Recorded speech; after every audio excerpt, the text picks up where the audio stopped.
ಗೌಡ ವೀರಭದ್ರಗೌಡ ಬೆಂಗಳೂರಿನ ಕಾಂಜಾಸ್ ಪಾಟೀಲ್ ವೀರಭದ್ರಗೌಡ.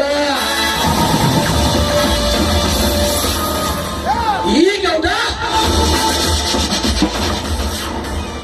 ಕಣ್ಣಿಟ್ಟ ಹೆಣ್ಣನ್ನ ಎಂದಿಗೂ ಬಿಟ್ಟಿಲ್ಲ. ಹಾಗೇನೆ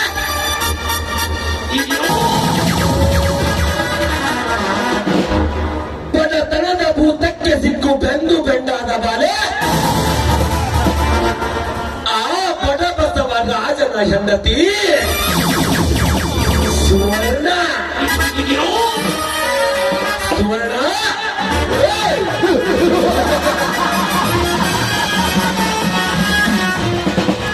ಸುವರ್ಣ ವಿಶ್ವ ಸುಂದರಿಯನ್ನು ಕೂಡ ಸರಿಸಾಟಿ ಇಲ್ಲ ಆ ನಿನ್ನ ರೂಪದ ಮುಂದೆ. ಆಹಾ, ಏನು ನಿನ್ನ ಮೈ ಮಾಟ! ನಿನ್ನನ್ನು ನೋಡಿದರೆ ತಲೆ ಅಳ್ಳಾಡುವ ಮುದುಕರು ಸಹ ಸವಿಯಬೇಕೆನ್ನುತ್ತಾರೆ. ಆ ನಿನ್ನ ದೇಹ ಸುಖ, ಈ ಗೌಡನ ಮನೋರಿಚ್ಛೆಯಂತೆ ನನ್ನ ಮನೆಯ ಮಹಾರಾಣಿಯಾಗಿ ಈ ಗೌಡನ ತೋಳ ತೆಕ್ಕೆಯಲ್ಲಿ ನಲಿದಾಡಿದರೆ ಸರಿ. ಇಲ್ಲದಿದ್ದರೆ ನಿನ್ನ ಮನೆತನವನ್ನ ಹಂತ ಹಂತವಾಗಿ ಸರ್ವನಾಶ ಮಾಡಿದಾಗಲೇ ಈ ಗೌಡನ ಮನಸ್ಸಿಗೆ ಶಾಂತಿ.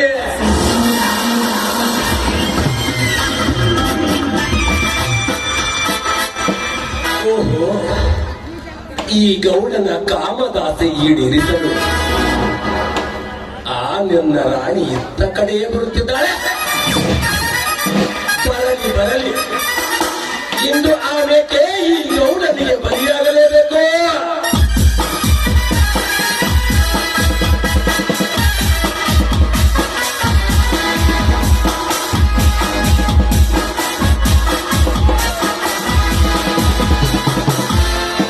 ನಿಲ್ಲು ರಾಣಿ, ನಿಲ್ಲು.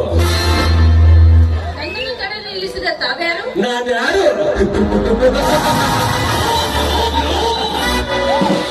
ನಿನ್ನಂತೆ 18ರ ಹರೆಯಲ್ಲಿ ತುಂಬಿ ತುಳುಕಾಡುತ್ತಿರುವ ಎಲ್ಲ ನಾರಿಯ ಯುವತು ಈ ಗೌಡ ಯಾರೆಂದು.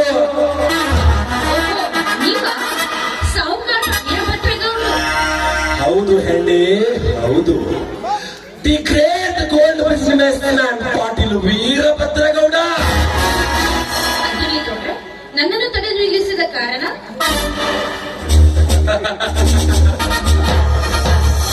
ಪಶು ಪಕ್ಷಿಯ ಉಸಿರು ಸಹವಿಲ್ಲದ ಇಂತಹ ದಟ್ಟವಾದ ಕಾಡಿನಲ್ಲಿ ಒಬ್ಬ ತರುಣ ಒಂದು ತರುಣ ಹುಡುಗಿಯನ್ನ ಯಾಕೆ ನಿಲ್ಲಿಸುತ್ತಾನೆ ಹೇಳು?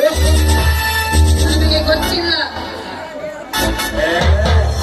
ಅದು ನಿನಗೆ ಗೊತ್ತಿಲ್ಲ ಅಂದ್ರೆ ನೀನು ಒಂದು ಹೆಣ್ಣಾಗಿ ಈ ಭೂಮಿಯ ಮೇಲೆ ಹುಟ್ಟಿದ್ದು ಎಂದು ಹೇಳಬಲ್ಲೆ. ಅರ್ಥ ಅನ್ನಕರ ಮಾತು ನಿಮ್ಮಿಂದ ಹೇಳಿಸಿಕೊಳ್ಳುವ ಅವಶ್ಯಕತೆ ನನಗಿಲ್ಲ. ನಾನು ಹೋಗ್ಬೇಕು, ಸುಮ್ಮನೆ ದಾರಿ. ನಿಲ್ಲು ಸುವರ್ಣ, ನಿಲ್ಲು. ಈ ಗೌಡನ ಕಾಮದ ಆಸೆಯಿಂದ ಮನಸ್ಸು ಶಾಂತಿ ಮಾಡಿ ಧಾರಾಳವಾಗಿ ಹೊರಟು. ಗೌಡ್ರೆ, ಒಳ್ಳೆ ಮಾತಿನ ಹೇಳ್ತಾನಿಗೆ ಸುಮ್ಮನೆ ದಾರಿ ಬಿಟ್ಟರೆ ಸರಿ. ಹೋದ್ರೆ ನಿಮ್ಮಂತ ಶ್ರೀಮಂತ ಕಾಮುಕ ನಾಯಿಗಳನ್ನ ಮೆಟ್ಟಿಯಿಂದ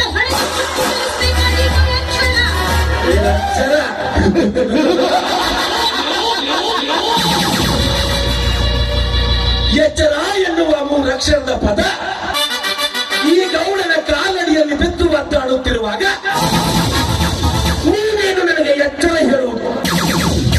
ಈ ಗೌಡನಿಗೆ ಬೇಕಾಗಿರುವುದು ನಿನ್ನ ಮೈಸುಗ. ಸುಮ್ಮನೆ ಸರಗಾಸಿ ಇಲ್ಲಿಂದ ಧಾರಾಳವಾಗಿ ಹೊರಟು. ಅಯ್ಯೋ ದೇವ್ರೆ, ನನಗೇನ್ ಮಾಡ್ಲಿ? ಈ ಗೌಡನ ಕೈಯಿಂದ ನನ್ನ ಶೀಲವನ್ನು ರಕ್ಷಿಸಿಕೊಂಡು ಹೋಗ್ಬೇಕಾದ್ರೆ ನಿಮಗೆ ಮಾಡುವಂತೆ ನಟನೆ ಮಾಡಬೇಕು. ಆ ಆವಾಗ್ಲೇ ಅವ್ನು ಬಿಡ್ತಾನೆ. ಇಲ್ಲದೆ ಹೋದ್ರೆ ಇವತ್ತು ನನ್ನ ಮೇಲೆ ಅತ್ಯಾಚಾರ ಮಾಡೋದು ಮಾತ್ರ ಖಂಡಿತ. ಹೌದು, ಅಷ್ಟೇ ಮಾಡ್ಬೇಕು. ಇಲ್ಲಿಂದ ಪರವಾಗಿ ಹೋಗ್ಲೇಬೇಕು. ಗೌಡ್ರೆ, ನಿಜವಾಗಿಯೂ ಹೇಳ್ಬೇಕಂದ್ರೆ ನನಗೂ ಮೊದಲಿಂದ ನಿಮ್ಮ ಮೇಲೆ ಮನಸ್ಸಿತ್ತು. ಆದ್ರೆ ನಾವಿಬ್ಬರ ಕಾಮಕ್ರೀಡೆ ಆಡೋದು ಈ ಸಮಾಜಕ್ಕೆ ಗೊತ್ತಾದ್ರೆ ನನ್ನ ಸಂಸಾರದಲ್ಲಿ ಏನಾದ್ರೂ ಅನಾಹುತ ಆಗ್ಬೋದು ಅಂತ ಭಯ ನನಗಿತ್ತ. ಭಯ ಪಡಬೇಡ ರಾಣಿ, ಭಯ ಪಡಬೇಡ. 10,000 ಬಿಸಾಕುವ ಬದಲು 20,000 ಬಿಸಾಕಿದರೆ ಸಾಕುವ.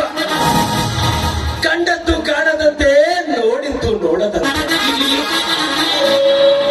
ಬಾಯಿ ಮುಚ್ಚಿ ಮಳ್ಳು ಕುರಿಯಂತೆ ಮುಂದೆ ಹೋಗುತ್ತಾರೆ ಈ ಸಮಾಜದ ಮಳ್ಳು ಜನರು. ಬಾಕೋಮಲೆ ನನ್ನವಳ. ಇಷ್ಟೊಂದು ಆತರ ಯಾಕೆ ನನ್ ಪ್ರೀತಿ ರಾಜ? ಯಾವತ್ತಿದ್ರು ಈ ಹಣ್ಣು ನಿಮ್ದೆ ತಾನೆ. ನೋಡಿ, ನಾನೀಗ ಹೊಲಕ್ಕೆ ಬುತ್ತಿ ತೆಗೆದುಕೊಂಡು ಹೋಗ್ತಾ ಇದ್ದೀನಿ. ನನ್ನ ಹುಡ್ಕೊಂಡು ಇಲ್ಲಿಗೆ ಬಂದ್ರು ಬರ್ಬೋದು. ಇವಾಗ ಹೋಗ್ತೀನಿ, ನಾಳೆ ಸಾಯಂಕಾಲ ನಮ್ಮ ತೋಟದ ಮನೆ ಕಡೆಗೆ ಬನ್ನಿ, ನಾನು ನಿಮ್ದ ಕಾಯ್ತಾ ಇರ್ತೀನಿ. ನನಗೇಕೋ ಇವಳ ಮಾತಿನ ಮೇಲೆ ಸಂಶಯ ಬರುತ್ತಲಿದೆ. ಹೇಗಾದರೂ ಉಪಾಯ ಮಾಡಿ ಮೊದಲು ಇವಳಿಂದ ಒಂದು ಗೀತೆಯನ್ನ ಹಾಡಿಸಿಕೊಂಡು ಮನಸ್ಸು ತಂಪು ಮಾಡಿಕೊಂಡು ನಂತರ ಹಚ್ಚಬೇಕು ಇವಳ ಶೀಲಕ್ಕೆ ಕೈ. ನೋಡು ಸುವರ್ಣ, ಕಾಮದ ಹಸುವೆಯಾಗಿ ಹಸುವಿನ ದಾಹ ತೀರಿಸಿಕೊಳ್ಳಲು ಬಂದ ಈ ಗೌಡರ ಮನಸ್ಸಿಗೆ ಸಮಾಧಾನ ಹಾಗೆ ಹೊರಟೆಯಲ್ಲ. ಕಲ್ಲಾದ ಈ ಗೌಡನ ಮನಸ್ಸು ಕರಗುವಂತೆ ಒಂದು ಗೀತೆಯನ್ನಾದರೂ ಹಾಡು.